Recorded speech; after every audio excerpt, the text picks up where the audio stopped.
पटुमतीभ्या सुचरितपोनिधिभ्यो नमो गुरुभ्यो गुणगुरुभ्या श्रुतिसगुणसमग्रे पंचविहाचारकरणसन्दर्शे शिष्यानुज्ञे कुशले धम्मायर्य सदा वन्दे गुरुभक्तिसंयमेन या तरन्ति संसारसागरं घोरं छिन्नन्त्यक्षकमं जन्मं मरणं न पावन्ति ये नित्यं व्रतमन्त्रहोमनिरता ध्यानाग्निहोत्राकुला षट्कर्मा विरतास्तपोधनधना साधुक्रिया साधुवा शीलप्रावरणा गुणप्रकरणा चन्द्रार्कतेजोधिका मोक्षद्वारकपाटपाटनहटा प्रीणन्तु मां साधुवा गुरुवः पाञ्चुनो नित्यं ज्ञानदर्शननायकाः चारित्रार्णव गम्भीरा मोक्षमार्गोपदेशका ईशायवन्त्यारिभक्तिकाौ सुगोको दशालोचिं समनानुसमुदंसंसमचरयुतानं पञ्चविहाचारणमार्याणम् आयरादिसुदनानोपदेशानं वच्यायाणं तीरणगुणपालनरायणं सुभसाऊनं सहनित्यकालमञ्चे पूजयन्दावनं वसामि दुःखको कम्मको वैलाव सुगैगमनं समायमन्नं जन्मसम्पत्तिवोञ्चम् मोहेतारं कर्मभूव्रतां ज्ञातारं विश्वतत्त्वानां वन्दे तद्गुणलब्धये।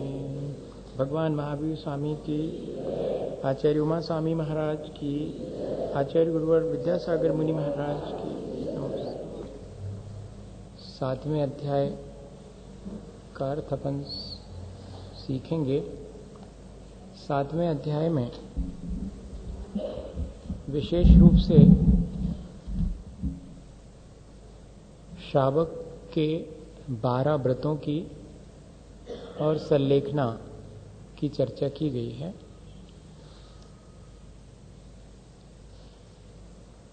देखें अपन पहला सूत्र, हिंसान रतस्तेया ब्रह्म परिग्रहेभ्यो विरतिर्व्रतम।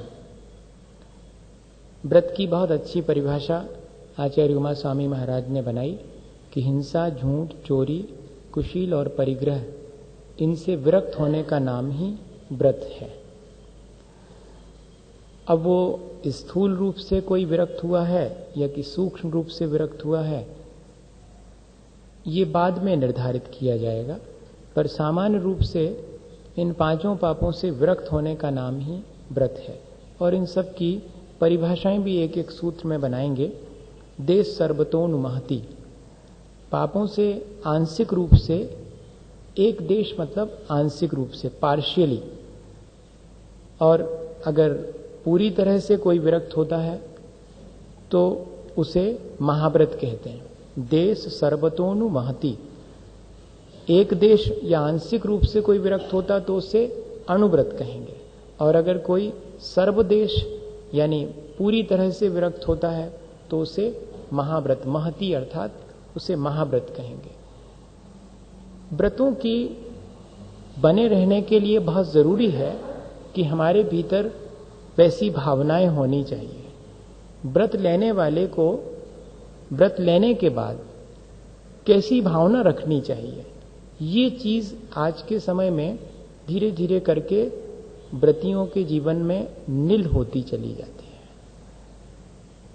कोई भी व्रत लेता है तो उसे उसके लिए सपोर्टिंग के लिए कुछ ना कुछ भावनाएं हमेशा भाते रहना चाहिए, या उसके भीतर उन व्रतों के द्वारा वैसी भावना उत्पन्न होनी चाहिए। उसके लिए आचार्यों ने स्पष्ट रूप से अलग से सूत्र रखा है कि तत्स्थैर्यार्थम भावना पंच पंच। एक एक व्रत की स्थिरता के लिए कैसे हम अपने व्रत को ठीक ढंग से निर्वाह कर सकें, कैसे हम उसमें स्थिर रह सकें, इसके लिए एक एक व्रत के लिए 5-5 भावनाएं भाने के लिए कहा गया, उनका ध्यान रखने के लिए कहा गया। जैसे सबसे पहले अहिंसा व्रत के पालन के लिए 5 भावनाएं, तो वांग मनोगुप्तिरिया दान निक्षेपण समित्यालोकित पान भोजनानि पंच। अगर हम अहिंसा व्रत को ठीक से पालन करना चाहते हैं तो 5 बातें हमें ध्यान में रखनी चाहिए। वचन गुप्ती, हमें अशुभ वचन से बचना चाहिए, क्योंकि हमारे वचन भी दूसरे के लिए पीड़ा पहुंचाने में कारण बन सकते हैं। वचन गुप्ती के यहाँ पर मायने यही है कि हम अशुभ वचनों का अप्रिय कठोर निंद नहीं वचन उच्चारें। अप्रिय वचन, कठोर और निंदनीय वचन ना कहें हम, ये कहलाएगी वचन गुप्ती। क्योंकि ऐसा करने से झूठ का दोष तो लगता ही है, पर वहां वो महत्वपूर्ण नहीं है। वहां वो कह रहे हैं कि आपके ऐसा करने से दूसरे के प्राणों का घात होता है, इसलिए वचन गुप्ती भी अहिंसा के पालन के लिए जरूरी है। मनोगुप्ती, मन में दूसरे के बारे में खोटा विचार नहीं करना चाहिए। उससे क्या होता है, बोलने से तो दूसरे की क्षति और विचार करने से स्वयं की क्षति। अपना घात करना भी हिंसा में शामिल है, इस तरफ अपना ध्यान नहीं जाता। हम अगर अपने खोटे विचार करते हैं किसी के बारे में, तो मानिएगा कि हम अपने हाथ से अपने प्राणों का घात कर रहे हैं। और दूसरी तरह से उसको ऐसा लिखा गया है कि अपने पांचों इंद्रिय और मन का और आयु और श्वासोच्छ्वास का और मन वचन काय के बल का, इन 10 प्राणों का अगर हम ठीक ठीक उपयोग नहीं करते हैं तो भी हमें हिंसा का ही दोष लगेगा। इसलिए लिखना पड़ा कि मनोगुप्ती भी आवश्यक है। ये सारी चीजें सिर्फ मुनि महाराज को हों ऐसा नहीं है, अनुव्रत और महाव्रत दोनों के लिए यही स्थिरता देने वाली 5 भावनाएं हैं। इसलिए सामान्य रूप से कहा है कि व्रत की स्थिरता के लिए अनुव्रत या महाव्रत अपनी अपनी भूमिका के अनुसार ये लागू हो जाएंगे। ईर्या समिति श्रावक को भी और साधु को भी, जो कि अहिंसा का पालन कर रहा है, 4 हाथ आगे देखकर जीवों की रक्षा करने के भाव से दिन के सूर्य के प्रकाश में किसी उद्देश्य विशेष से गमन करना चाहिए। कितनी चीजें हो गई, मन में जीवों की रक्षा का भाव, 4 हाथ आगे की जमीन देखना दिन के प्रकाश में, और बिना किसी पर्पस के नहीं तफरी करने घूमने जा रहे हैं, नहीं। व्रती व्यक्ति घूमने नहीं जाएगा, व्रती व्यक्ति किसी उद्देश्य से ही जाएगा कहीं भी आवागमन करना है। तो ये ईर्या समिति, इसकी भावना होनी चाहिए। अपन कितना पालन कर पाएंगे ये अलग बात है। मैं अशुभ वचन ना बोलूं ऐसी भावना तो भा सकते हैं, मैं किसी के बारे में खोटा विचार ना करूं ऐसी भावना तो भा सकते हैं, मैं जब भी चलूं फिरूं तो मैं सावधानी रखूं जीवों का मेरे से घात ना हो जाए, ऐसा ये भावना उसको रखनी चाहिए। जो इसका पालन कर सके वो तो है ही, और जो पालन नहीं कर पा रहा है, अहिंसा व्रत ले लिया है, तो कहते ऐसी भावना तो हमेशा रखो। और आदान निक्षेपण समिति,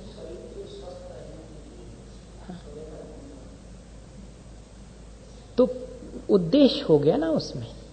कोई ऐसा तो है नहीं कि आप साइट सीइंग के लिए जा रहे हो, आप तो अपने उद्देश्य से कि सुबह मेरे स्वास्थ्य के लिए जैसे मैं औषधि लेता हूं तो मुझे 100 कदम चलना है, 200 कदम चलना है, वो मेरे लिए एक ट्रीटमेंट है, तो ये उद्देश्य हो गया उसका। लेकिन आंख के लिए, रोशनी के लिए मुझे घास पर चलने की कोई सलाह देगा तो अहिंसा व्रत को पालन करने वाला ऐसा ना करेगा। बस इतना ही है, ये सावधानी रखेंगे कि किसमें हमें हिंसा भी नहीं होती और हमारा लाभ भी हो जाता है, इतना ही रखेंगे। फिर आदान निक्षेपण समिति के मायने हैं। समिति के मायने समझते हैं आप, गुप्ती के मायने समझते हैं। गुप्ती मतलब अपने आप को बाह्य किसी भी प्रपंच से बचा लेना और अपने आत्मा में लीन हो जाना, ये गुप्ती कहलाती। लेकिन जब कुछ करना पड़े, बिना करे काम ना चले, कुछ करना पड़े तो सावधानी रखना, ये कहलाती समिति। ईर्या समिति आने जाने की सावधानी, आदान निक्षेपण उठाने रखने में सावधानी रखना, कहीं हमसे कोई चीज ऐसे स्थान पर न रखी जाए जहां जीव राशि थी, वरना व्यर्थ ही उसका घात होगा। उठाते समय भी और रखते समय दोनों स्थितियों में इस बात की सावधानी रहे, जीव रक्षा का भाव रहे। अपन सावधानी तो रखते हैं, मेरे कांटा ना लग जाए, मेरे कांच ना चुभ जाए, मेरा पैर गड्ढे में ना चला जाए, ऐसी सावधानी तो बहुत रखते हैं चलते समय।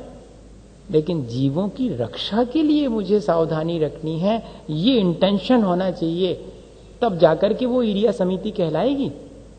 और इसी तरह उठाने रखने में सावधानी जीव रक्षा के भाव से, दया भाव, सीधी बात है कि दया भाव बना रहे तभी अहिंसा धर्म का पालन होएगा।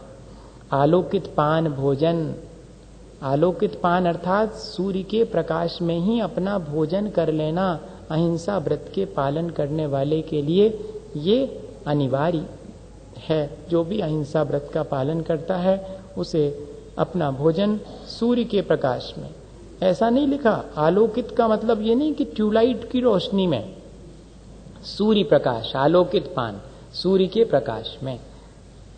इस तरह ये 5 भावनाएं हमारे अहिंसा व्रत को स्थिर रखने में और सहायक होती हैं। आपको अहिंसा व्रत का पालन करना है तो फिर आपको और बहुत सारी चीजें छोड़ना पड़ेंगी। आप इसमें कोई परिवर्तन करके तो ना कर सकेंगे, अपने में परिवर्तन कर लें हम कि जयपुर छोड़ना पड़े अहिंसा व्रत के पालन के लिए तो छोड़ देंगे, नहीं, लेकिन जयपुर बना रहे और अहिंसा व्रत का पालन करने में इन बातों को छोड़ दूं, ये नहीं चलेगा। आचार्य श्री ने इसीलिए यहां तक कह दिया कि जहां पर कुएं के पानी की सुविधा ना हो वहां गमन करने की आवश्यकता जाने की नहीं है, यहां तक कह दिया। जब हम लोगों ने कहा कि थोड़ी रिलैक्स तो दें आप, हैंडपंप का पानी और इसका यूज कर लें, तो उन्होंने कहा कि नहीं महाराज, उसमें तो जीवानी नहीं होती, मत होने दो। कुएं का पानी मतलब कुएं का पानी, महाराज वो तो बहुत गंदा है, हाँ रहने दो, लेकिन अहिंसक पानी है, ये क्या चीज है? वहां दया और अहिंसा का पालन होता है, इसलिए। बाकी में दया अहिंसा का पालन नहीं होता। हो सकता प्योर वाटर हो, प्योर वाटर नहीं है, अहिंसक पानी चाहिए जिसमें जीवों की रक्षा के लिए हम उपाय कर सकें। ठीक है, हमारा उपाय सक्सेस भले ही ना हो, पर हमारी भावना तो है, हम उपाय तो कर सकते हैं वहां पर जहां उपाय ही नहीं कर सकते। ऐसी मतलब इसलिए मैं ये उदाहरण दे रहा हूं ताकि हम लोग अब परिस्थितिवश थोड़े बहुत एडजस्टमेंट करना अलग बात है, लेकिन अपनी बुनियाद नहीं तोड़े अपन, है ना, कि अब सूर्य का प्रकाश संभव नहीं है इतने बड़े शहर में तो हम कभी भी कर लें, ऐसा नहीं। आपको जब करना करें, लेकिन जैसा लिखा है करना तो वैसा चाहिए। मन में भावना ये रहे कि देखो करना तो मुझे ऐसा था, लेकिन मेरी परिस्थिति बस कैसा कर रहा हूं मैं, ऐसे कैसे काम चलेगा, ऐसा। क्रोध लोभ वीरोत्पहास प्रत्याख्यानान्विची भाषणम च पंच। अगर सत्य महाव्रत का पालन करना है तो 5 बातें हमेशा ध्यान में रखनी पड़ेंगी। क्रोध के वशीभूत होकर कभी नहीं बोलना, वरना चाहे आप सच्ची बात भी बोलो, क्रोध के वशीभूत होकर बोली है तो वो झूठ है। बताइए, अगर आपने किसी लालचवश, कोई फायदा देखकर, स्वार्थवश अगर कोई भी बात बोली है, वो सब असत्य हो जाएगी। लोभ पूर्वक बोले गए वचन हमारे सत्य व्रत को दूषित कर देंगे। भीरुता, भयभीत होकर के कि अब क्या करें, बचाव के लिए मुझे बोलना ही है, तो भयभीत होकर के अगर आप बोलेंगे, भीतर भय है तब भी। और हंसी मजाक में जो वचन बोले जाते हैं वह भी असत्य ही हैं, और सत्य व्रत लेने वाले के लिए वे दोषकारी हैं। इसलिए क्रोध से, लोभ से, भयवश या कि हंसी हंसी में कोई वचन ना बोलें, तब जाकर के सत्य व्रत का पालन होगा। और इतना ही नहीं, बोलना फिर कैसे, ये तो आपने कह दिया ऐसे ऐसे नहीं बोलें, तो बोलें कैसे? अनुवीची भाषणम, अर्थात निर्दोष वचन, आगम के अनुरूप वचन बोलें। ये चीज जो है वो अहिंसा के व्रत के पालन करने के लिए ऐसी भावना भानी चाहिए। हमको याद है कि एक चुल्लक जी थे, दया सागर जी, तो उनसे वो मुट्ठी को बांधे आया था मैं हाथ पसारे जाऊंगा, वो एक भजन लिखा था उन्होंने, तो वो किसी ने उसको छापा, तो मैं उनके पास ले गया, बहुत बचपन की 68 की बात है, और मैंने कहा इस पे मुझे आशीर्वाद लिख दो। तो उन्होंने क्या लिख के दिया था उन दिनों, अभी भी याद है, उन्होंने लिखा था, सत्य के लिए हाँ, झूठ के लिए ना, घृणा से बोलने के लिए ना, प्रेम से बोलने के लिए हाँ।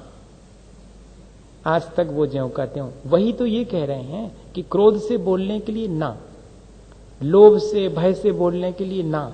हो जाता है अपन से, लेकिन अपन भावना भाएंगे तो वो चीज आसान हो जाएगी। शून्यागार विमोचितावास परोपरोधाकरण वैक्ष शुद्धि सधर्मा विसंवादा पंच।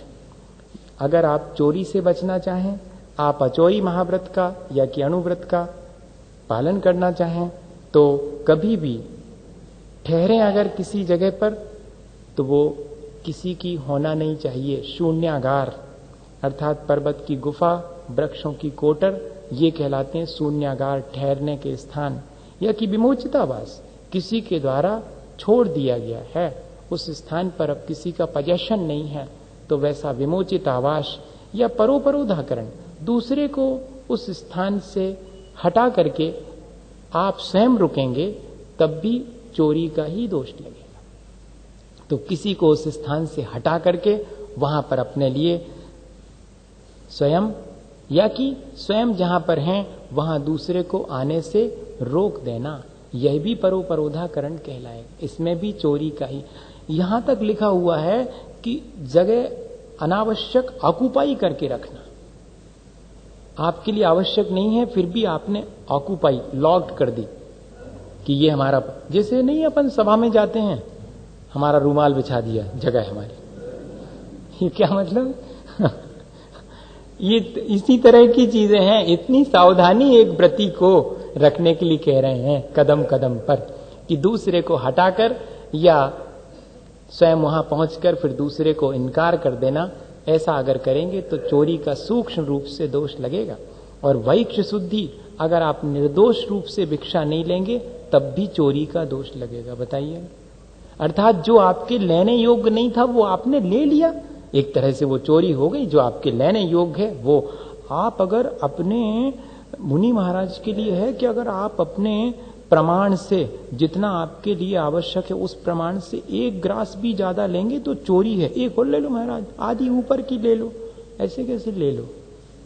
मेरे लिए जितना आवश्यक था प्रमाण में मैंने ले लिया, प्रमाण का उल्लंघन करूं तो वैक्ष शुद्धि नहीं रहेगी, अचोरी व्रत में दोष तो लगेगा। ये चोरी है। बताइए, जितना ले लिया वो चोरी नहीं है, अगर ज्यादा ले लिया तो चोरी हो गई।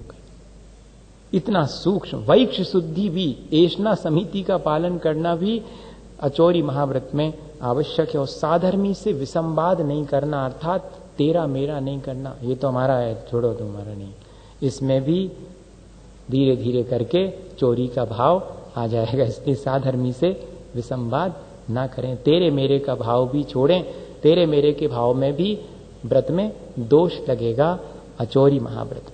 स्त्री राग कथा श्रवण, तन मनोहरांग निरीक्षण, पूर्व व्रतानुस्मरण, श्रेष्ठ रस्व शरीर संस्कार त्यागा पंच। राग पूर्वक स्त्रियों की कथा करना, जिससे कि दूसरे के अंदर राग पूर्वक, अब जैसे कि तीर्थंकर की मां का वर्णन करेंगे, जैसे कि आदि पुराण में तीर्थंकर की मां का वर्णन किया गया, नक्षिक वर्णन किया गया है उसमें, पार शब्दोदय में तो नक्षिक वर्णन किया है पूरी तीर्थंकर की मां का, लेकिन अत्यंत मातृत्व से भर करके, काम वासना से भर करके अगर आप कथा करेंगे या कथा सुनेंगे तब फिर वो धीरे धीरे आपके व्रतों को दूषित करेगी। तन मनोहरांग निरीक्षण, उनके मनोहर अंगों को देखना, कैसे? राग पूर्वक।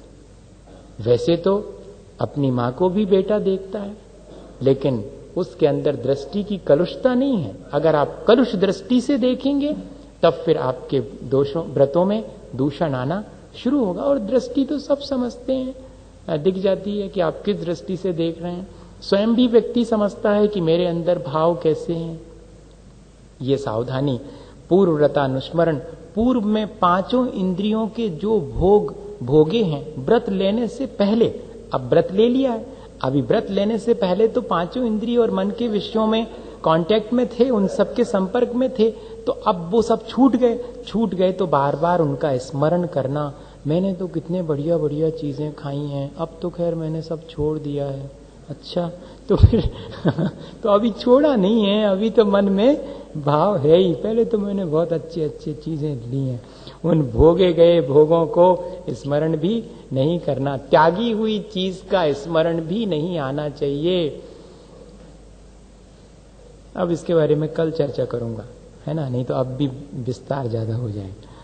कल त्याग का दिन है। प्रश्रेष्ठ रस त्याग, ब्रश्य का मतलब होता है गरिष्ठ और इष्ट का मतलब होता प्रिय। गरिष्ठ चीज और अपनी प्रिय चीज, इनमें ज्यादा आसक्ति मत रखना, वरना आपके व्रत में दूषण लगेगा। गरिष्ठ चीजें खा लेने से इंद्रियां फिर हमारे काबू में नहीं रहती, और गरिष्ठ पदार्थ को पचाने में भी बहुत समय लगता। और इष्ट पदार्थ हो तब भी आवश्यकता से ज्यादा खाने की गुंजाइश है। किसी को मिर्ची भी अच्छी लगती हो तो एक आध रोटी मिर्ची के साथ आराम से, तली हुई मिर्ची के साथ खा ले लो, नहीं। इसलिए कह रहे हैं कि इष्ट पदार्थ और गरिष्ठ पदार्थ दोनों का त्याग करना, अन्यथा इस व्रत के पालन में गड़बड़ी होएगी। और स्वशरीर संस्कार त्यागा, अपने शरीर की साज संभाल और उससे सजाने में आसक्त होना, इससे बचने की कोशिश करना, अन्यथा व्रत में दूषण आएगा। वांग नहीं, मनोज्ञा मनोगेंद्री विषय राग द्वेष वर्जनानि पंच। मन को अच्छे लगने वाले कहलाते हैं मनोग, और मन को अच्छे नहीं लगते जो पदार्थ, वे कहलाते अमनोग। तो दोनों प्रकार के पदार्थ अपने कांटेक्ट में आते हैं, अच्छे लगने वाले, नहीं लगने वाले। तो कहते हैं इन सब पांचों इंद्रियों के विषय, देखने में अच्छे लगने वाले, नहीं लगने वाले, सुनने में अच्छे लगने वाले, नहीं लगने वाले, सूंघने में अच्छे लगने वाले, नहीं भी लगने वाले, दोनों में राग द्वेष नहीं करना। पांचों इंद्रियों के जो विषय हैं वे अच्छे और बुरे दोनों प्रकार के हैं। अच्छे में राग और बुरे में द्वेष ये ना हो, ऐसी भावना भाना और सावधानी रखना, क्योंकि राग हो जाएगा तो उन चीजों को इकट्ठा करने, संचित करने की भावना हो जाएगी, और द्वेष हो जाएगा तब भी आप ये नहीं समझना कि द्वेष में तो हम चीजों को हटा देंगे तो बढ़िया हो गया, परिग्रह कम हो गया। कहते नहीं, परिग्रह तो ममत्व का नाम भी परिग्रह है, और आपने अगर उस चीज से द्वेषवश उसको हटाया है तब भी उसके प्रति आपके मन में बना हुआ है, तो भाव तो है उसके, उससे आपका अटैचमेंट तो है। अटैचमेंट दोनों तरह का हो सकता, पॉजिटिव भी और नेगेटिव भी। हालांकि राग कोई अटैचमेंट मानते हैं, लेकिन किसी व्यक्ति से हमारा राग है और किसी से द्वेष है, तो द्वेष वाले से भी हम जुड़े हैं नहीं कि नहीं जुड़े, शत्रुता की अपेक्षा जुड़े हैं। उससे प्रेमवश जुड़े हैं, उससे हमारी शत्रुता है, उससे भी हमारा जुड़ाव। इसलिए दोनों प्रकार में राग और द्वेष का त्याग करना, तब जाकर के और अपरिग्रह व्रत का पालन हो सकेगा। ये 5 भावनाएं हर एक के लिए भाना आवश्यक है। पांचों पापों के करने में होता क्या है? हिंसा, द्विषा, पाया, वद्य दर्शनम। इन पांचों पापों को जो करता है वो इस लोक में और परलोक में, इह और अमुत्र, अर्थात यहां भी और आगे भी उसके जीवन में अपाय और अबद्ध। अपाय के मायने होता है स्वर्ग और मोक्ष को साधने वाली जो क्रिया है उसका विनाश हो जाना, वो कहलाता अपाय। बताइए ऐसे व्यक्ति के स्वर्ग और मोक्ष का क्या उपाय रह जाएगा? जो व्यक्ति हिंसा आदि 5 पापों में लगा हुआ है, तो अपाय हो गया। और अबद्ध मतलब निंदनीय, अर्थात वो निंदा का पात्र यहां भी बनेगा और आगे भी वो निंदा का पात्र बनेगा। ये 5 पाप करने से हमारे स्वर्ग और मोक्ष के साधन में बाधा आती है और निंदा भी होती है। इसलिए 5 पापों से विरक्त होना चाहिए, ये सलाह दी जा रही। और 5 पाप कैसे हैं? दुख में वाह। इन 5 पापों के करने से दुख होता है, ये तो ठीक है, पर वास्तव में देखा जाए तो ये 5 पाप ही दुख रूप हैं। हम दूसरे को पीड़ा पहुंचा के कौन सा सुख पाते हैं? लगता जरूर है, भ्रम होता है कि हमने सुख पाया, लेकिन हम भीतर भीतर तो दुखी होते ही। हम झूठ बोलकर कौन सा सुख पाते हैं? हम भीतर भीतर दुखी होते हैं। तो ये झूठ बोलना अपने आप में दुख है, हिंसा करना अपने आप में दुख रूप है। इसलिए कह रहे हैं दुख में वाह, ये 5 पाप ही दुख रूप हैं, इनके द्वारा दुख होता है। यह बात तो ठीक है। फिर एक व्रती को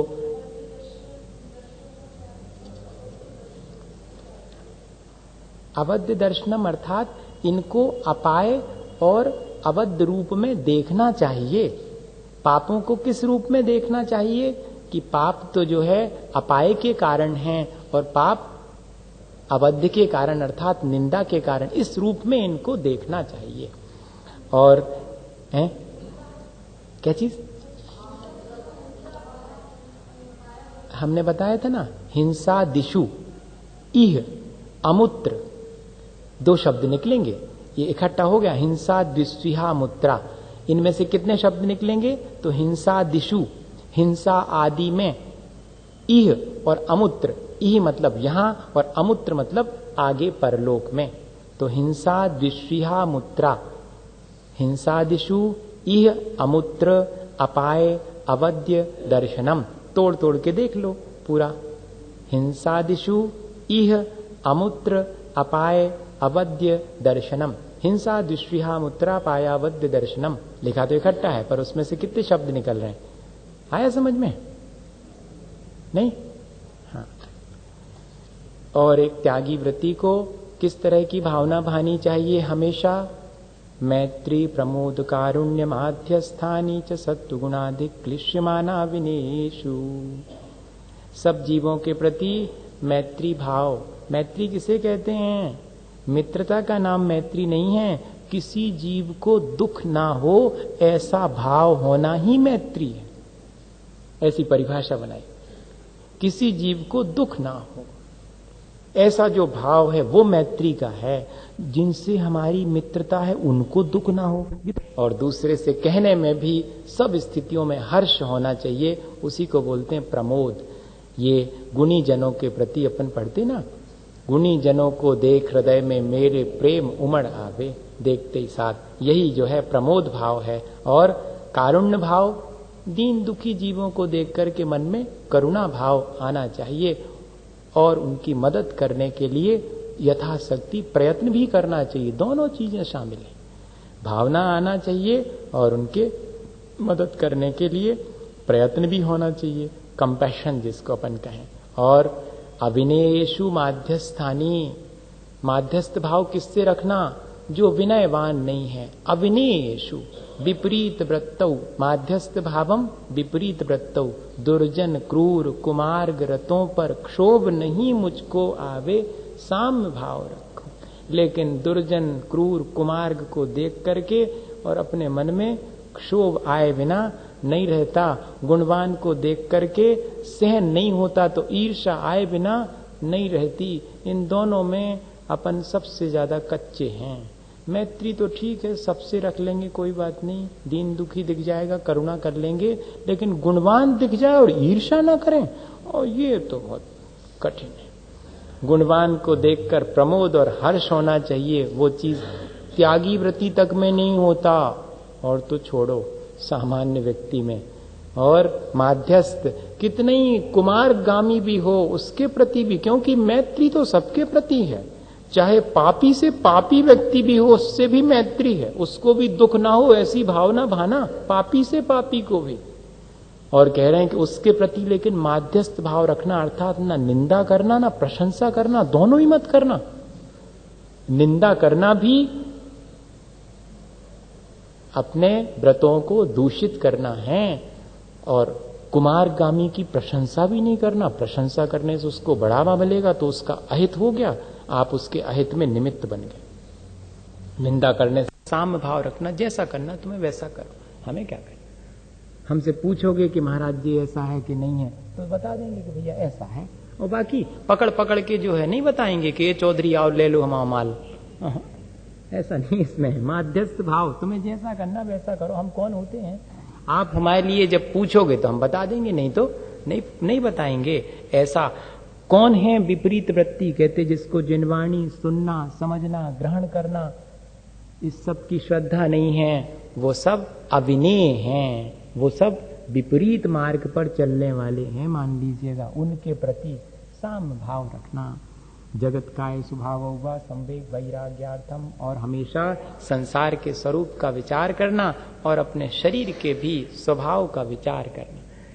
संसार के स्वरूप का विचार करने से संसार से विरक्ति होती है, और शरीर के स्वभाव का विचार करने से शरीर से विरक्ति होती है। दोनों ही चीजें हैं। संसार से विरक्ति होने का नाम, आवागमन से बचने का उपाय करने का नाम संवेग है, और शरीर से विरक्त हो जाने का नाम वैराग्य है। इसलिए संवेग और वैराग्य इन दोनों, क्योंकि एक व्रति की ये दो शक्तियां हैं, संवेग और वैराग्य। इन दोनों शक्तियों को उसे अपने भीतर हमेशा बनाए रखने के लिए इस संसार के स्वरूप का विचार और अपनी देह के स्वभाव का विचार हमेशा करते रहना चाहिए। प्रमत्त योगात प्राण व्यपरोपणम हिंसा। आपने पांचों पापों की चर्चा तो करी, पांचों पापों से बचने के उपाय भी बताए, पांचों व्रतों के पालन करने में भावनाएं कौन कौन सी भावना ये भी बता दिया, लेकिन हिंसा किसे कहते हैं, झूठ किसे कहते हैं, ये तो आपने बताया ही नहीं। तो कहते अब बताते हैं, प्रमत्त योगात प्राण व्यपरोपणम हिंसा। राग द्वेष के वशीभूत हो करके, प्रमत्त के मायने हैं जब हम कषाय से युक्त होते हैं उस समय दूसरे के प्राणों का विनाश करना, तो वो कहलाएगी हिंसा। डॉक्टर को नहीं बंद किया जाता क्योंकि उसने तो पूरी बचाने की कोशिश की, इसके बावजूद भी मर गया। और ड्राइवर ने अगर अचानक धोखे से किसी को गाड़ी टकरा गई, थोड़ा बहुत पनिशमेंट मिलेगा, लेकिन डाकू ने अगर किसी पर शूट करने के लिए गोली चलाई और फिर भी वो चूक गया, तब भी अटेम्प्ट टू मर्डर केस। आपने मारने की तो पूरी कोशिश की, वो बच गया, ये बात अलग, पर आप जो है भाव आपने किया, इसलिए हिंसा में प्रमत्त योगात शब्द लगाया। अगर आप राग द्वेष से युक्त होकर के दूसरे के प्राणों का वियोग करते हैं तो वो हिंसा कहलाएगी, अर्थात भीतरी भाव विशेष। अपने प्राणों का भी है, वो दोनों ही चीजें सही है, अपने प्राणों का भी घात होता है, उससे भी हिंसा होती। अब इसमें आगे बहुत आएगा, इसलिए मैंने उसको टच नहीं किया। इसमें तो आएगा आगे कि अगर आप अपने इंद्रिय और मन का ज्यादा उपयोग करते हैं, दुरुपयोग करते हैं, क्षमता से बाहर करते हैं, तब भी आप अपने प्राणों का घात करते हैं। अति भारारोपण में आएगा कि आप सुबह से शाम तक संसार के काम में लगे हैं, आपने अपने पांचों इंद्रिय और मन वचन काया का आपने सदुपयोग नहीं किया, आपने दुरुपयोग किया है, अपनी क्षमता से ज्यादा किया है। अति भारारोपण दूसरे पर भी और स्वयं पर, ये दोनों में लगाते चले जाएंगे। और अप्रमत्त वो प्रमत्त योगात भी सब में लगेगा आगे के सूत्र में, असद अभिधानम अनृतम। लेकिन प्रमत्त योगात राग देश से युक्त होकर जो बात जैसी है उसे वैसा नहीं बोलना।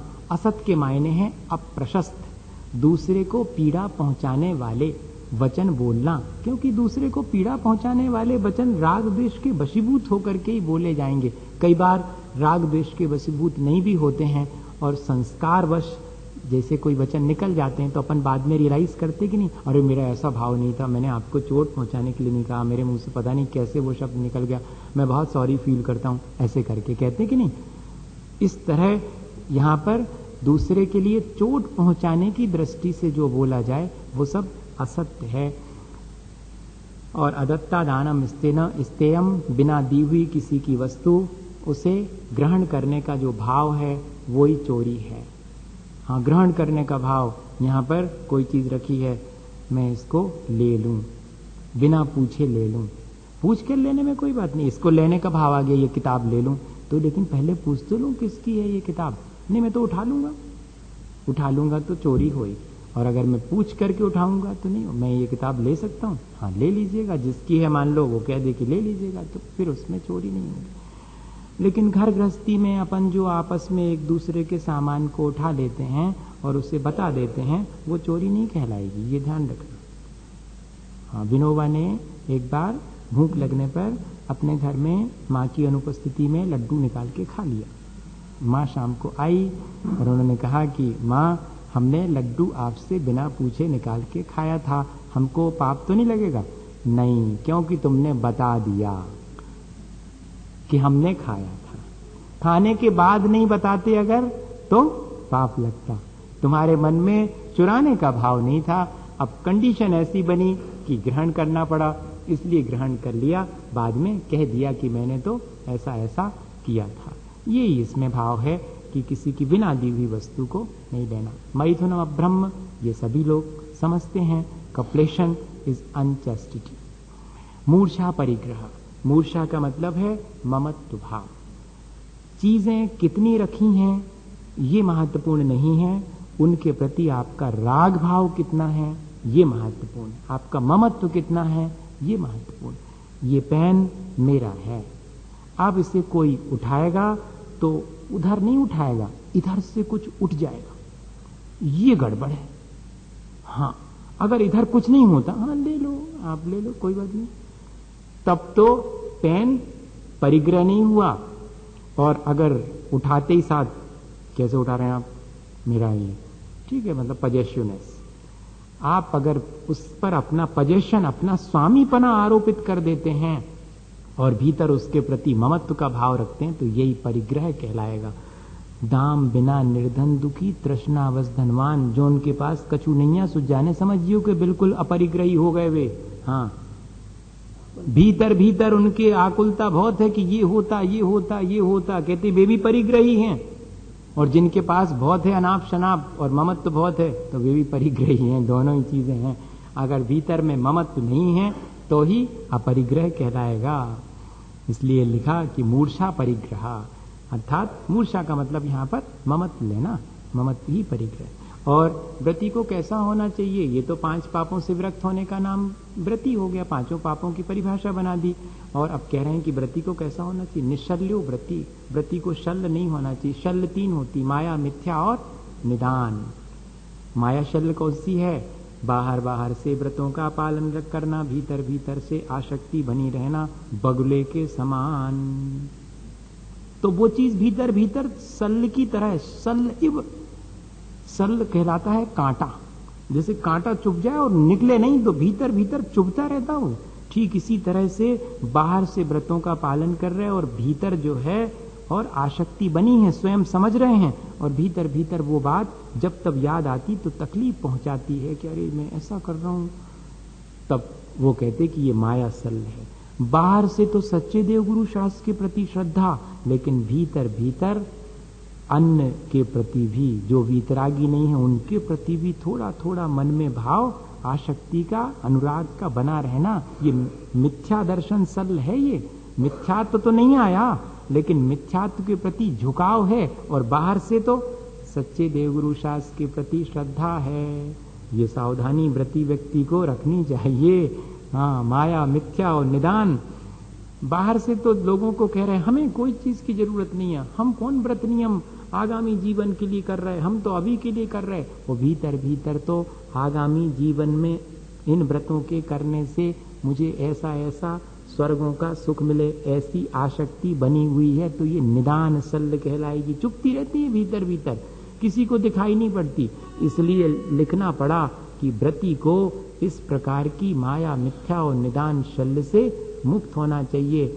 जो इनसे मुक्त है वो व्रती है, ऐसा नहीं, जो व्रती है वो इनसे मुक्त रहेगा। ये अगारी नगारस्य। व्रती व्यक्ति 2 तरह के होते हैं, एक घर में रहने वाले, वो अगारी कहलाते हैं, और एक अनगारी, जो घर में नहीं रहते।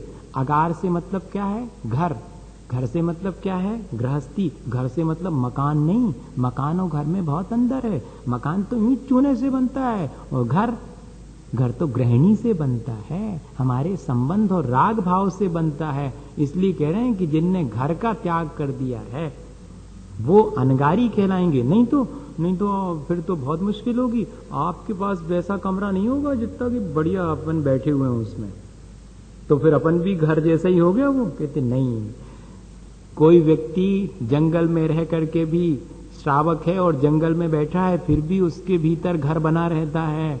और कोई व्यक्ति घर के भीतर रह करके भी, जिसने घर का त्याग कर दिया है, वो भले ही किसी घर में भी रह रहा हो पर उसके भीतर घर नहीं है, इसलिए वो अनगारी कहलाएगा। ये सागार और अनगार 2 तरह के व्रती होते हैं, घर गृहस्थी वाले और बिना घर गृहस्थी, अर्थात जिसने इन्होंने उसका त्याग कर दिया। अनुव्रतोगारी, जो अनुव्रती हैं उनको हम अगारी कहते हैं। इसका मतलब है कि जो अनगारी हैं वे महाव्रती होते हैं। इससे अपने आप निकल आएगा। अब जो है अनुव्रती के 5 अनुव्रतों के अलावा और कौन कौन से सप्लीमेंट्री वो कहलाते हैं, एडिशनल, उनके और अधिक संभाल के लिए और कौन कौन से व्रत 7 और होते सप्लीमेंट्री, जिनमें से 3 गुण व्रत होते, 4 शिक्षा व्रत। जो 5 अनुव्रतों के गुणों को बढ़ाने में मदद करें वे गुण व्रत, और जिनसे मुनि जनों के महाव्रतों की शिक्षा मिले वे शिक्षा व्रत कहलाते। इनकी चर्चा करेंगे। दिग्देशानर्थ दंड व्रति सामायिक प्रोष्टो वासो भोग परिभोग परिमाणातिथि संविभाग व्रत संपन्नस्य। ये बात तय है कि अभी तक हमने 22 इतने साल में इस अध्याय को घंटे भर में कभी पूरा नहीं कर पाया। ये आप पहले से मान लेना। कोई कर देवे तो हम उसकी पीठ थपथपाएंगे। अगर पढ़ सकता है वो अकेले बस, बाकी इस अध्याय को बहुत कोशिश करके घंटे भर में होता नहीं। 5 मिनट बाकी हैं वैसे अपना समय होने में, जबकि सूत्र अभी बहुत सारे और इतने डिटेल हैं एक एक सूत्र कि संक्षेप भी करें तब भी बहुत मुश्किल है। दिग्देशानर्थ दंड व्रति सामायिक प्रोषदो वासो भोग परिभोग परिमाणातिथि संविभाग व्रत संपन्नस्य दिग्व्रत देशव्रत अनर्थ दंड व्रत, ये 3 गुणव्रत हैं। फिर सामायिक प्रोषदोपवास भोगोपभोग परिमाण और अतिथि संविभाग, ये 4 शिक्षा व्रत हैं। ये 5 अणुव्रतों के लिए सप्लीमेंट्री हैं, उनके साथ उनकी मदद करने वाले हैं। इनके बारे में इतना ही है कि 10 दिशाओं की सीमा को निर्धारित करके उसका उल्लंघन नहीं करना, उस मर्यादा से बाहर सब चीजों का त्याग कर देना दिग्व्रत कहलाता। और जो अपन ने 10 दिशाओं की सीमा करी उसमें भी वो जीवन भर को कर लेते हैं, उसमें से भी थोड़ा थोड़ा ताहू में, फिर ग्राम गली गृह बाग बाजारा, फिर 2 महीने के लिए 4 महीने के लिए। अब अपने गांव से ही बाहर नहीं जाएंगे, अपने मोहल्ले से नहीं जाएंगे, आज तो अष्टमी है तो अपने घर से नहीं जाएंगे, ऐसे करके अपने कमरे से ही नहीं जाएंगे। इस तरह ये कहलाता देश व्रत, थोड़ी सीमा रख करके। अनर्थ दंड निष्प्रयोजन पाप करना, प्रयोजन भूत पाप तो श्रावक करता ही रहता है। रोटी बनाना है तो उसके लिए प्रयोजन है, इसलिए पाप करना पड़ेगा। लेकिन निष्प्रयोजन, 4 जने तो घर में हो, 40 की रोटी विस्तार ली तो क्या होने वाला, ये निष्प्रयोजन पाप है। अब आज तो हमारी छुट्टी है, सो उठाओ सबरे कपड़ा लत्ता सब दुनिया भर के और धोए बैठ जाओ, ये निष्प्रयोजन पाप है। तो ऐसे बहुत सारे पाप हैं। 5 प्रकार के अनर्थ दंड हैं। अनर्थ के मायने दूसरे को हार्मफुल, हाँ पर्पसलेस तो है ही, और हार्मफुल। और दंड का मतलब होता मन वचन काय की क्रिया। मन वचन काय की अनर्थकारी क्रिया का नाम अनर्थ दंड, और उससे विरक्त होना अनर्थ दंड व्रत। अपध्यान, बैठे बैठे दूसरे के बारे में बुरा विचार करना, कुछ नहीं अपना लाभ हो रहा लेकिन दूसरे के बारे में बुरा विचार कर रहे बैठे बैठे, अपध्यान है, अनर्थ दंड है। पापोपदेश, पाप को बढ़ाने वाली क्रियाओं का उपदेश करना, तुम तो ऐसा कर लो, तुम तो कर सकते, हमने छोड़ दिया, तुमने थोड़ी छोड़ा, तुम तो करो, ले ऐसा पापोपदेश। प्रमादचर्या, बिना प्रयोजन के पंखा चल रहा है तो चल रहा है, नल खुला हुआ है तो खुला है, रास्ते से निकले सो पत्तों को, पेड़ को हाथ मार दिया, उतनी सारी पत्तियां टूट गईं, कोई प्रयोजन नहीं है, लेकिन फिर भी इस तरह ये प्रमादचर्या कहलाएगी। हिंसा दान, दूसरे को हिंसक अस्त्र शस्त्र इत्यादि देना, बहुत सारी चीजें आ जाएंगी। अगर डिटेल करें इसका तो रहने दें, अपन जिसको व्रत लेना होगा वो कर लेगा अपने आप। और अशुभ श्रुति, दूसरे की निंदा इत्यादि सुनने में रुचि लेना, जबकि उससे अपना कोई प्रयोजन नहीं सद रहा है, व्यर्थ में ही दूसरे की निंदा पुराण विस्तार लो तो बहुत दिन चलता, वो घंटों विस्तार सकते हैं उसको, कहते अशुभ श्रुति नहीं, दूसरे के निंदा में कोई रुचि नहीं लेना। श्रावक के लिए कह रहे हैं, सोचो आप, अणुवृत्ति के लिए। अब बताइएगा, बहुत कठिन है, इस तरह से अणुव्रत लेना भी कठिन है, महाव्रत तो कठिन है ही। सामायिक 5 पापों को छोड़ करके पंच परमेष्ठी का स्मरण करना सामायिक कहलाएगी। पर्व के दिनों में उपवास करना प्रोषदोपवास कहलाएगा। भोग उपभोग की सामग्री रख रखी है, उसकी सीमा बांध ली कि भैया अपन तो इतना ही उपयोग करेंगे, ज्यादा नहीं करेंगे, वो भोग उपभोग परिमाण व्रत हो गया। अतिथि आ गए तो उनके लिए दान इत्यादि देना, अपने भोजन में से अतिथि संविभाग ये कहलाएगा। इस तरह ये 12 व्रत हो गए। मारणांतकीम सल्लेखनाम जोशिता, श्रावक अपने मरण का समय निकट आता जान करके प्रीतिपूर्वक सेविता नहीं लिखा, जोशिता लिखा। आचार्यों ने कहा कि क्यों आपने सेविता लिख देते, मारणांतिम सल्लेखनाम सेविता, कहते नहीं, उसमें तो बाई फोर्स भी आप किसी के कहने से भी सल्लेखना कर सकते, कहते नहीं, जोशिता प्रीतिपूर्वक स्वयं अपनी इच्छा से जीवन का अंत निकट जान करके और सल्लेखना लेना। सतलेखन, भली प्रकार से क्रश करना। किसको क्रश करना? शरीर को भी और कषायों को भी, उसको कहते हैं सल्लेखना। ये अपन इस पे खूब चर्चा कर चुके पहले। अब कह रहे हैं कि इनमें दोष कहाँ कहाँ लग सकते, प्रिकॉशंस ले लो। अगर आप व्रत ले रहे हैं तो पहले प्रिकॉशंस भी ध्यान में रहें कि ऐसा ना हो कि अगर असावधानी हो गई तो व्रतों में दोष लग जाएंगे, तो पहले से सावधानी बता दी। सम्यक दर्शन में कैसे दोष लग जाते हैं, शंका कांक्षा विचिकित्सा अन्य दृष्टि प्रशंसा संस्वाह सम्यक दृष्टि रतिचारा। वैसे लिखा तो है कि सम्यक दर्शन ज्ञान चारित्र से मोक्ष होता है, लेकिन कभी कभी लगता है कि ये सब बातें कैसी हैं, कुछ समझ में नहीं आता। डाउट क्रिएट हो गया। जिनेंद्र भगवान की वाणी में क्षण भर को भले ही हुआ मलिनता आ गई, तो शंका से बचना और धर्म के फलस्वरूप मुझे भोग विलास की सामग्री मिले ऐसी आकांक्षा से बचना, नहीं तो दोष लग जाएगा सम्यक दर्शन में। और विचारों का भेद होने पर तर्क संगत या कि आगम संगत बात को ना मानकर अपनी जिद पर कायम रहना, ये विचिकित्सा है। हाँ, ग्लानि करना तो है ही, लेकिन इसमें अलग परिभाषा दी है। असत्य का भी आग्रह होना, अपनी बात का आग्रह अगर रखते हैं तो धीरे धीरे सम्यक दर्शन खत्म, क्योंकि आगम की बात से भी ऊपर आपकी बात हो गई, इसलिए धीरे धीरे आपका सम्यक दर्शन खत्म हो जाएगा, क्योंकि आप आगम के अनुरूप ना करके और अपने अनुसार उस चीज को इंटरप्रेट कर रहे हैं। अन्य दृष्टि प्रशंसा, मोक्ष मार्ग में स्वयं स्थिर नहीं रहना और जो विपरीत मोक्ष मार्ग के हैं उनमें ज्यादा रुचि रखना, ये अन्य दृष्टि प्रशंसा। और अन्य दृष्टि संस्थाओं भी वही कहलाएगा। अभी तक तो सिर्फ रुचि रख रहे थे, फिर 4 लोगों से और कहना शुरू कर दिया कि हाँ वैसे तो ये ठीक है, पर वो भी बहुत अच्छा है। इस तरह से मिथ्या मार्ग को भी वचन से अच्छा कह देना या मन ही मन अच्छा मानना, और सच्चे मार्ग पे तो चल रहे हैं लेकिन उस मार्ग के बारे में भी प्रशंसा करना जो कि मिथ्या मार्ग है, जान रहे हैं स्वयं। इस ऐसे में हमारे सम्यक दर्शन खत्म तो नहीं होगा, पर उसमें दोष लगेगा, और धीरे धीरे ज्यादा दोष लगता है तो फिर खत्म भी हो जाता। इसलिए सावधानी बता दी। व्रतशीलेषु पंच पंच यथाक्रमम, 5 व्रतों में भी क्या क्या दोष लग सकते हैं, सावधानी रखना। बंध वदच्छेदाति भारारोपणान्य पान निरोधा, अगर आप किसी को बंधन में डालेंगे तो आपके अहिंसा व्रत में दोष लगेगा। बंधन में डालने के अलग अलग ढंग होते हैं।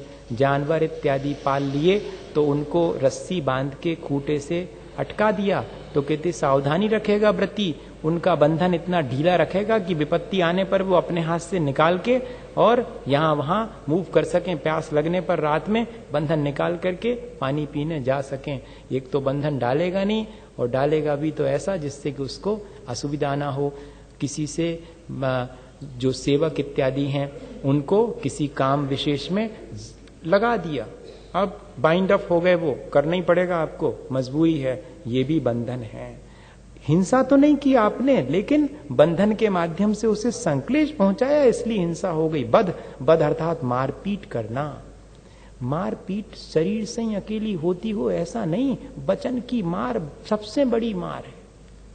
किसी से भी, हाँ चींटी पर तो पैर नहीं रखेंगे, अहिंसा, लेकिन किसी से ऐसे वचन कह दिए कि कहो जिंदगी भर वो ना भूले, तकलीफ होती रहे, इसको भी ये बध है।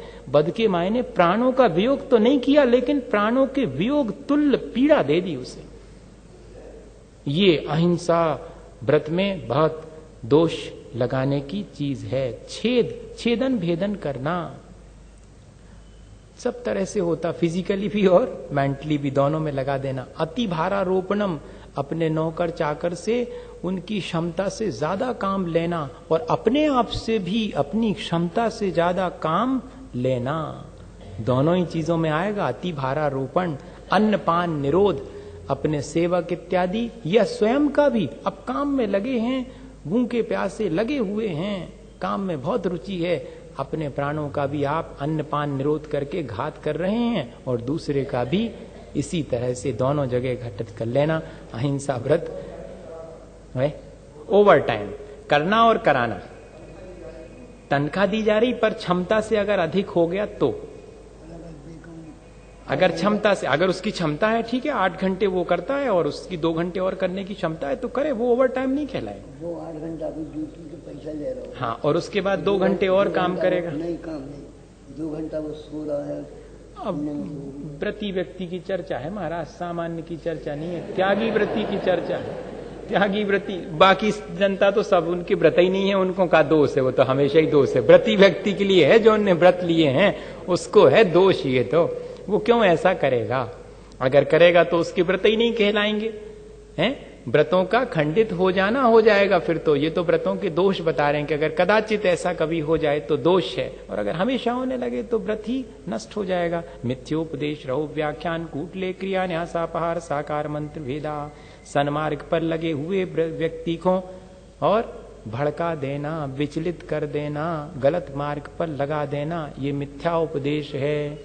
और रहो व्याख्यान, किसी की चुपचाप होने वाली बात को, गुप्त बात को सुनना, प्रकट कर देना, दोनों ही चीजें हैं। हाँ, कान लगा करके क्या चल रहा है, ठीक है, रहो व्याख्यान कहलाएगा ये। कूटलेख क्रिया, किसी के बाबत झूठा आरोप लगा देना और लिख करके दे देना, ये व्रती को इससे बचना चाहिए बहुत। और न्यासापहार, किसी ने कोई चीज धरोहर के रूप में रखी थी, उसको भूल गए, उसको हड़प लिया, ये किस में आ जाएंगे भैया? ये सत्य अनुव्रत या सत्य व्रत के, असत्य अनुव्रत के, सत्य अनुव्रत के अतिचार हैं ये। न्यासापहार, साकार मंत्र भेद, दूसरे का अभिप्राय जानकर ईर्ष्यावश दूसरे से कह देना। हाँ, हमने देखा था कि वो इस तरह कुछ ऐसा कुछ कह रहे थे, आप संभल के रहना। अब उसने कहा ही नहीं, उसका अभिप्राय क्या था क्या पता, लेकिन आपने बाहर से देख करके और उससे दूसरे से। त्यागी व्रती को इस चीज से बचना चाहिए। वैसे तो सबको बचना चाहिए, त्यागी व्रती को विशेष रूप से बचना चाहिए।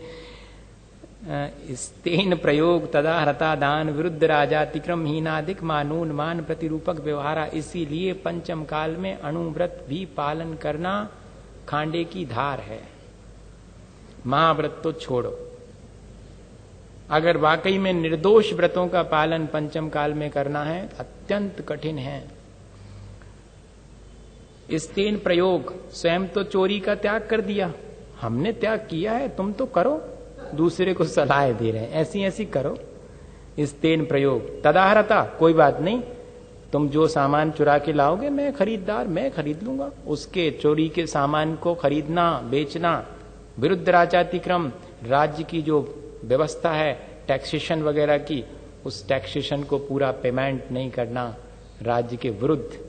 ये सब त्यागी व्रती, अणुव्रती के लिए राज्यातिक्रम, एक राज्य की चीज दूसरे राज्य में ले जाकर के सस्ते दामों की ले आए, महंगे दाम में बेच दी, ये सब भी इसी में आता है।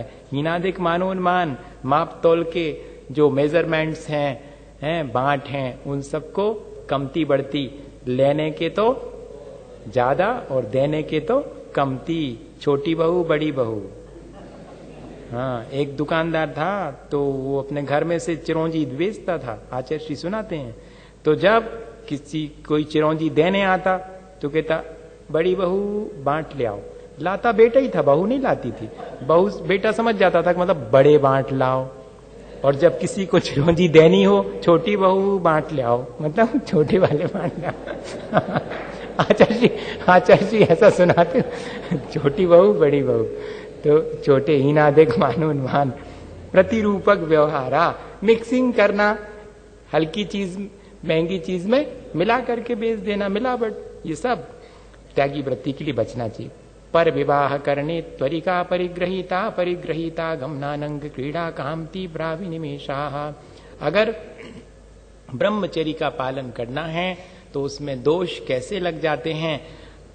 जिनका विवाह करना है अपने गृहस्थ कर्तव्य में तो शामिल नहीं, अपने परिवार का ब्याह इत्यादि करना तो ठीक है भैया, लेकिन दुनिया भर के पटिया बन करके और सबकी दलाली कर रहे, तुम इनसे ब्याह कर लो, तुम उनसे कर दो, उनकी कुंडली मिला दो, ये सब कहते इसमें आपके ब्रह्मचर्य में धीरे धीरे दोष तक करके नष्ट हो जाएगा। त्वरिका परिग्रहिता गमन, दूसरे की विवाहित स्त्री इत्यादि से संबंध राग के रखना, अर्थात परवर्टेड क्या कहेंगे उसको, हाँ सब समझते हैं। इत्वरिका गमन, वेश्यागमन करना, अनंग कीड़ा, इसके लिए लिखा उन्होंने परवर्टेड सेक्सुअल प्रैक्टिसेस, और काम तीव्रा विनिवेश, बहुत अधिक सेक्सुअल पैशंस, ये ठीक है। क्षेत्र वास्तु हिरण्य सुवर्ण धन धान्य दासी दास कुप्य प्रमाणातिक्रमाः। पहले तो क्षेत्र, वास्तु मतलब घर, क्षेत्र मतलब जो उपजाऊ जमीन होती वो, और वास्तु मतलब घर, और हिरण्य स्वर्ण सोना चांदी हो गया, धन धान्य, धान्य तो कहलाता गेहूं इत्यादि, और धन कहलाता गोधन वगैरह। कैश नहीं आता, कैश तो स्वर्ण और उसमें आता, धन के मायने कैश नहीं, धन के मायने गोधन। और दासी दास नौकर चाकर, और कुप्य मतलब बर्तन और कपड़े वगैरह।